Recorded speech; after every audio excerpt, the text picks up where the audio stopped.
Hello students, तो आज हम लोग बात करेंगे मैथमेटिक्स थर्ड जो कि सिविल इंजीनियरिंग स्टूडेंट के लिए होता है। इसकी लास्ट टॉपिक है यूनिट फोर्थ की सोल्यूशन ऑफ रिकरेंस रिलेशन। इसके बाद हम लोग नेक्स्ट वीडियो जो बनाएंगे वो फिफ्थ यूनिट का होगा। ये फोर्थ यूनिट का लास्ट टॉपिक है। तो चलिए देखते हैं हम लोग कि how to solve recurrence relation, किस टाइप के रिकरेंस रिलेशन होते हैं और कैसे सॉल्व किए जाते हैं।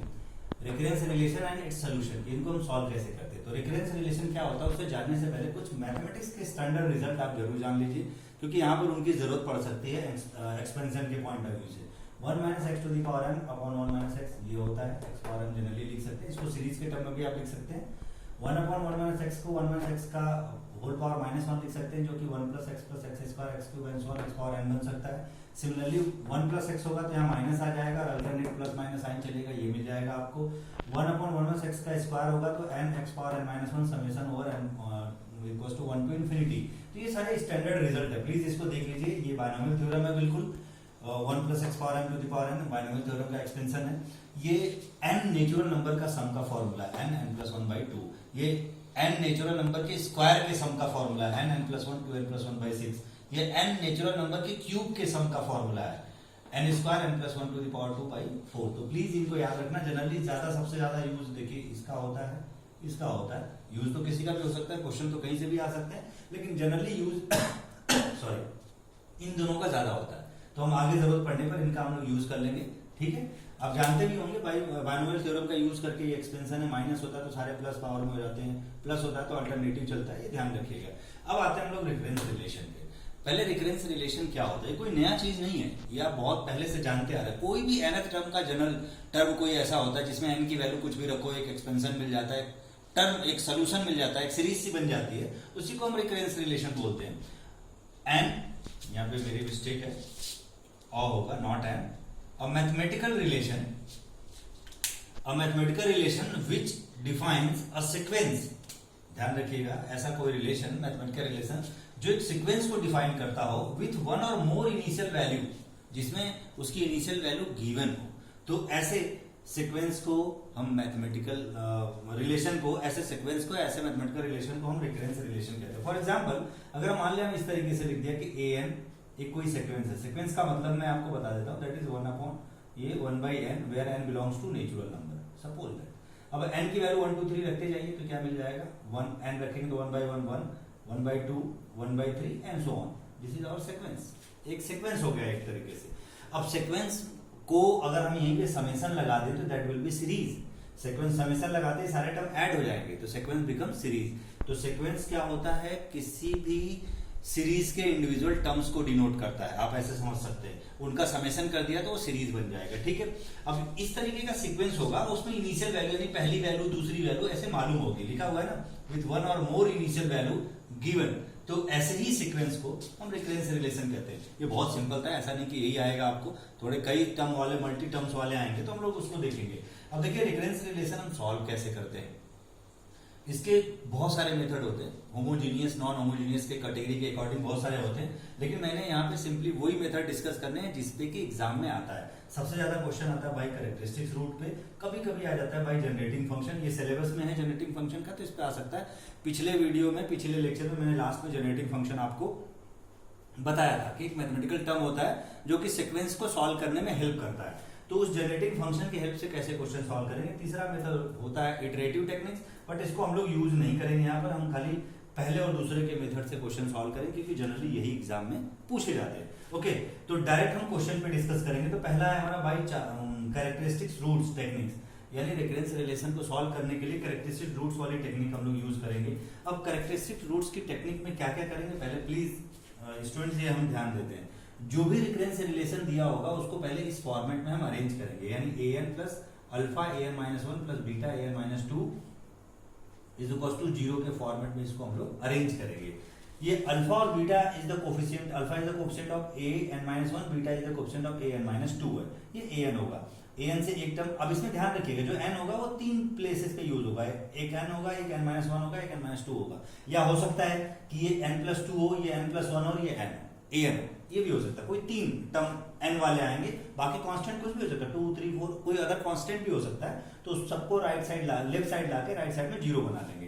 तो जो भी रिकरेंस रिलेशन होगा उसको इस फॉर्मेट में हम लिखने की कोशिश करेंगे। ओके, अब उसके बाद क्या करेंगे कि उसका हम लोग कैरेक्टरिस्टिक्स इक्वेशन लिखेंगे, और कैरेक्टरिस्टिक इक्वेशन लिखने का ये स्टैंडर्ड फॉर्म है, प्लीज इसको ध्यान रखिएगा। क्या, x square alpha x plus beta equal to 0 लेना है। एक्स स्क्वायर अल्फा, अल्फा कहाँ, किसका कोएफिशिएंट, ए एन माइनस 1 का कोएफिशिएंट। ध्यान रखिएगा, सपोज अगर ये मान लीजिए ऐसा होता है, यही इक्वेशन होता आपका a n plus 2 plus alpha a n plus a n minus 1 plus beta a n equal to 0, तो अल्फा किसका कोएफिशिएंट हुआ, ये सॉरी मैंने गलत लिखा, n प्लस 2 यहाँ पर हो जाएगा आपका n प्लस 1 और यहाँ पे a n, तो अल्फा किसका कोएफिशिएंट यहाँ पर होता है a n प्लस 1 का।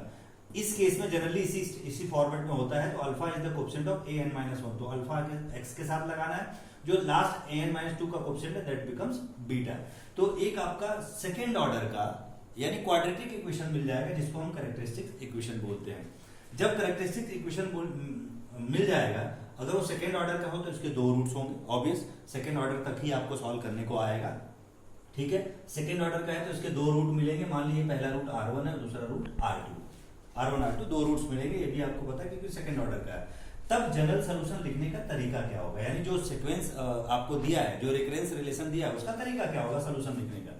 इफ रूट्स आर डिफरेंट, यानी r1 not equal to r2, दोनों आपस में इक्वल नहीं है, तो सोल्यूशन इस तरीके से लिखेंगे। याद रखिएगा ये फॉर्मूला है, a n equal to a r1 to the power n plus b r2 to the power n। अगर दोनों रूट इक्वल हो गए, second case, if both roots are equal, मान लीजिए r1 r2 निकाला, दोनों सेम वैल्यू आई, तो उस केस में आपने क्या लगाना है formula, a n equal to a r to the power n plus b n r to the power n। दोनों पे हमने न्यूमेरिकल देखना है, ध्यान रखिएगा। अब a और b क्या है, a और b is the coefficient, is the constant that can be calculated with the help of given initial conditions. जो भी क्वेश्चन दिया होगा उसमें a0 a1 या इनिशियल कंडीशन दी होगी, दो अननोन बन रहा है, दो आपको a0 a1 जरूर दिया होगा, ताकि ये दोनों अननोन आप निकाल सके। a और b की वैल्यू निकाल के यहाँ पे रख देंगे, वो आपका जनरल सोल्यूशन हो जाएगा for the given recurrence relation an चाहे an, जिसके अकॉर्डिंग में आएगा उसके हिसाब से हम लोग देखेंगे, ठीक है। तो देखते हैं कुछ क्वेश्चन एग्जाम में आए हुए क्वेश्चन ही मैं सॉल्व करूंगा, जो प्रीवियस ईयर के एग्जाम में आया हुआ है। तो क्वेश्चन देखते हैं हम कैसे सॉल्व करेंगे बाय यूजिंग कैरेक्टरिस्टिक्स रूल्स। देखिए मैंने 4 क्वेश्चन इधर लिखे हुए, अगर आप ध्यान से देखेंगे तो ये पहला दूसरा दोनों क्वेश्चन बिल्कुल सिमिलर है, खाली कंडीशन थोड़ा सा चेंज है। Solve the recurrence relation an equals to 7 an minus 1 minus 10 an minus 2, condition a naught equals to 3 a1 equals to 3 दिया हुआ है, दोनों सेम है। ये भी क्वेश्चन सेम है, इसको खाली लेफ्ट साइड ट्रांसफर कर दिया सारी वैल्यू, आप देख सकते हैं इधर आएगा तो ये माइनस हो जाएगा, ये प्लस हो जाएगा। कंडीशन में क्या 3 की जगह 2 दे दिया, बाकी सेम है। ये दोनों क्वेश्चन सेम है, खाली कंडीशन चेंज है, तो उसके हिसाब से आंसर थोड़ा सा चेंज हो जाएगा, प्रोसेस बिल्कुल सिमिलर। इसी तरह an equal to 6 an minus 1 6 minus 9 an minus 2, condition ये दिया हुआ बिल्कुल सिमिलर है। ये सब के सब कैरेक्टरिस्टिक्स रूट्स से सॉल्व हो जाएंगे। आप देख सकते हैं इसमें 3 टर्म है, एक an का टर्म है, एक an माइनस 1 का टर्म है, एक an माइनस 2 का टर्म है। याद रखिएगा सबको हम हमेशा इसी फॉर्मेट में बनाने की कोशिश करेंगे, इस फॉर्मेट में an plus alpha an minus 1 plus beta n minus 2, यानी सबको हम लेफ्ट साइड ले आएंगे। तो चलिए पहला क्वेश्चन 2016-17 में आया हुआ है, 16-17 में, तो मैं पहले को ही सॉल्व करके देखता हूँ, ठीक है। अब ये लेफ्ट साइड में ये लिखा हुआ था, तो सबको पहले लेफ्ट साइड ले आएंगे, राइट साइड 0 बनाएंगे, तो an minus 7 an minus 1 plus 10 an minus 2 equals to 0। अब आपको अल्फा और बीटा पहचानना है यहाँ से। अगर इससे आप कंपेयर करेंगे तो an माइनस 1 का कोएफिशिएंट अल्फा होता है, an माइनस 2 का कोएफिशिएंट बीटा होता है। तो आप देख सकते हैं अल्फा की जगह पे यहाँ पे 7 दिया, बीटा के प्लेस पर क्या दिया है 10 दिया हुआ है। तो इसका कैरेक्टरिस्टिक्स इक्वेशन हम लोग क्या लिख देंगे बेटा, characteristic equation becomes x square plus alpha x plus beta equals to 0। तो x square plus alpha, alpha की वैल्यू कितनी -7 है, तो -7x आ जाएगा, बीटा कितना +10, तो +10 इक्वल्स टू 0। अब इसको फैक्टर द्वारा सॉल्व कर लेंगे, फैक्टराइज करके, तो x माइनस 2 x माइनस 5 आप देख सकते हैं, 5 2 10 माइनस माइनस प्लस 10 बन रहा है, -2x minus 5x minus 7x हो जाएगा। तो इसका ये फैक्टर बन गया आराम से। यहाँ से अगर आप वैल्यू निकालेंगे तो आपको x की वैल्यू 2 और 5 मिलेगा। आप देख सकते हैं दोनों डिफरेंट रूट्स हैं, r1 हो गया 2 और r2 हो गया 5, 2 डिफरेंट रूट्स। पहली केस प्लीज, जब r1 not equal to r2 होगा उस केस में an equal to a r1 power n plus b r2 power n हमारा जनरल सोल्यूशन होगा। तो ये बना लिया हमने जनरल सोल्यूशन, दोनों रूट डिफरेंट है, तो रिफरेंस रिलेशन का जो सोल्यूशन होगा वो ये लिखा जाएगा an a r1 power n plus b r1 power n, r1 की वैल्यू 2 है और यहाँ पे r2 होगा, सॉरी, तो r2 की पावर 5 है, तो 2 पावर n 5 पावर n। अब हमारे पास a और b बचा, इस a और b को कैलकुलेट करेंगे with the help of given initial condition. a0 की वैल्यू 3 और a1 की वैल्यू 3 है। एन यहाँ पे देखिए सफिक्स में 0 का मतलब n इक्वल टू 0 रखना था, 1 का मतलब n इक्वल टू 1 रखना था। तो अब हम लोग क्या करेंगे, इसी इक्वेशन 1 में a0 3 यूज करना है, a1 3 यूज करना है, क्योंकि ये दोनों वैल्यू गिवन है। तो a0 का मतलब हो गया n इक्वल टू 0 पर, n इक्वल टू 0 रखिए इसी इक्वेशन 1 में। इक्वेशन 1 में रखेंगे a0 2 पावर 0 5 पावर 0, इसकी वैल्यू 1 तो a प्लस b बचेगा, और a0 की वैल्यू कितना दिया है 3, तो 3a plus b equal to 3 मिल जाएगा, क्योंकि 2 पावर 0 5 पावर 0 1 हो जाएगा। तो a इंटू 1 b इंटू 1 तो a प्लस b, और राइट साइड में आपका हो जाएगा a0 की वैल्यू 3, तो ये इक्वेशन बन गया। सिमिलरली अब इसी में आप 1 रखेंगे तो a1 बन जाएगा a 2 power 1 plus b 5 power 1, तो ये बन जाएगा 2a प्लस 5b, और a1 की वैल्यू कितनी है 3 है, तो 2a plus 5b equal to 3। दोनों इक्वेशन को सॉल्व करेंगे तो आपको पता है कैसे लीनियर इक्वेशन सॉल्व होते हैं साइमल्टेनियसली, आपको मालूम है। तो a की वैल्यू 4, b की वैल्यू -1 आ गया। अब यही वैल्यू इक्वेशन 1 में रख दीजिए, a की जगह पे 4 और b की जगह पे -1। This is your required solution. ये आपका सॉल्यूशन आ गया, a n equal to 4 to the power n minus 5 to the power n। b की वैल्यू -1 थी, इसलिए -1 रखेंगे तो माइनस आ जाएगा। ओके, तो आप सेकंड क्वेश्चन भी बिल्कुल सिमिलर है, सारा कुछ सेम होगा, यहीं पे आके चेंज हो जाएगा, खाली a और b की वैल्यू निकालेंगे, कंडीशन बदल जाएगी। यहाँ पर a0 की वैल्यू जहां 3 दिया वहां 2 रख लेंगे, सॉल्व करेंगे तो उसके अकॉर्डिंग a और b की वैल्यू जो आएगी वो आप रख देंगे। सेकंड बिल्कुल सिमिलर है। अब थर्ड फोर्थ ये सारे एक जैसे ही हैं। थर्ड फिर से बता देता हूँ, एक बार देखिए। थर्ड मैंने क्यों चूज किया अभी आपको पता लग जाएगा। an equal to 6 an minus 1 minus 9 an minus 2, इन सबको लेफ्ट साइड ले आएंगे, इन सबको लेफ्ट साइड ले आए तो इसका जो आपका इक्वेशन बन गया रिकरेंस रिलेशन को ये मिला। अल्फा की वैल्यू यहाँ पे क्या होगी -6 होगी, आप ध्यान रखिए अल्फा की वैल्यू -6, बीटा की वैल्यू 9, तो x square minus alpha plus alpha x plus beta होता तो अल्फा की वैल्यू -6 होगी, तो -6 रखेंगे, ये बन जाएगा। इसको अगर आप ध्यान से देखें तो x माइनस क्यूब का होल स्क्वायर है, x माइनस क्यूब का होल स्क्वायर बन रहा है, यानी यहाँ से x की दो वैल्यू निकलेंगी 3 और 3, और दोनों रिपीट कर रही है। ये क्वेश्चन चूज करने का मेरा मकसद यही था कि रिपीटेड रूट वाला भी मैं आपको बता सकूं। तो देखिए r की वैल्यू 3 आ रही है और दोनों इक्वल है, यानी रिपीट करे थे। जब रिपीट करे तो कौन सा वैल्यू लगेगा, फॉर्मूला लगेगा जनरल सॉल्यूशन के लिए, an equal to a r to the power n plus b n r to the power n, n multiply हो जाता है क्योंकि दोनों वैल्यू रिपीट कर रही थी, तो रिकरेंस रिलेशन का जो सोल्यूशन हो जाएगा that will be an equal to a r to the power n। r का सेंस मेरा r क्यों यूज किया, क्योंकि r1 r2 दोनों यहाँ पे सेम हो गया, यहाँ तो r1 r2 था, यहाँ दोनों सेम था इसलिए दोनों को r लिखा, तो a r power n plus b n r power n। अब r की वैल्यू हमने निकाला 3, तो a 3 power n b n 3 power n। अब हमारा a में a और b की वैल्यू निकालना, कंडीशन क्या है, a naught equal to 1 a1 equal to 4, तो एक बार a naught equal to 1 use करेंगे, यानी n की वैल्यू 0 रखेंगे। जब यहाँ पे 0 रखेंगे इसमें तो a 0 हो जाएगा, a 0 की वैल्यू क्या दिया 1, और यहाँ 3 पावर 0, तो ये a प्लस nb मिल जाएगा आपको, n की वैल्यू आपने रखनी है 0, तो ये पार्ट 0 हो जाएगा। सॉल्व करके देखेंगे आप लोग तो a और b की वैल्यू 1 1/3 मिलेगा। कंडीशन जैसे यहाँ पे रखा सेम यहाँ पे रखना आपको, ठीक है जी। अब ये a की वैल्यू 1 यहाँ रख दीजिए, b की वैल्यू 1/3 यहाँ रख दीजिए, तो n/3 बन जाएगा। This is your required solution. तो स्टूडेंट हमने देखा कि रिकरेंस रिलेशन को by characteristics equation, characteristic roots हम लोग कैसे सॉल्व कर सकते हैं। नेक्स्ट अभी हम इसके जस्ट बाद देखते हैं कि हम कैसे सॉल्व करेंगे विद द हेल्प ऑफ आपका सेकंड केस जो है जनरेटिंग फंक्शन। तो इस पे क्वेश्चन कैसे आते हैं अभी हम लोग देखते हैं। ओके, तो स्टूडेंट अब हम देखते हैं कि with the help of generating function किस तरीके के रिकरेंस रिलेशन को हम सॉल्व करते हैं। यही दोनों बहुत इंपॉर्टेंट है। एक अभी जैसे हमने बात करी आपसे कि बाय कैरेक्टरिस्टिक इक्वेशन जिसमें कि क्वाड्रेटिक इक्वेशन बनता है, और दूसरा बाय जनरेटिंग फंक्शन। तो देखते हैं, डायरेक्ट क्वेश्चन पे आते हैं। ये क्वेश्चन दिया 17-18 में an equal to 3 an minus 1 minus 2 an minus 2, initial condition a naught equal to 1 a1 equal to 3 है। दूसरा question an equal to 5 an minus 1 minus 6 an minus 2 initial condition यहाँ पे दिया गया। मैं पहले क्वेश्चन को सॉल्व करूंगा क्योंकि एक तो एग्जाम में है, दूसरा आपको आइडिया लग जाएगा, बिल्कुल सिमिलर वे में जाना है। ये थोड़ा सा अलग होता है पर ध्यान रखना है कि कैसे करना है। सबसे पहले जो जनरेटिंग इक्वेशन दिया होगा, सॉरी जो रिकरेंस रिलेशन दिया होगा उसको आप नोट कर लेंगे, और प्लीज नोट करने का तरीका है कि सबको लेफ्ट साइड में ले जाएंगे, राइट साइड में 0 बनाए, करेक्ट। तो राइट साइड ले आए इसको, राइट साइड में 0 तो बन गया an minus 3 an minus 1 plus 2 an minus 2 equal to 0। जो कंडीशन है उसको हमने लिख लिया। अब क्या करेंगे, जो इसका जनरेटिंग फंक्शन होता है, generating function of given recurrence relation is this, ये मैंने कहां से लिख दिया। इसका जनरेटिंग फंक्शन कैसे बनता है मैं प्लीज आपको अभी क्लियर कर दे रहा हूं, ध्यान से देखिए। जो an होगा उसका कोफिशिएंट क्या है, यहाँ पर हमेशा सबके कोफिशिएंट लेने, प्लीज ध्यान रखिएगा। an का कोफिशिएंट 1 है इसलिए पहले 1 लिखा, करेक्ट। उसके बाद x के साथ किसको लगाएंगे हम लोग, x के साथ an माइनस 1 का कोफिशिएंट लगाएंगे। an माइनस 1 का कोफिशिएंट क्या है -3 है, तो x के साथ किसको लगाया -3 को।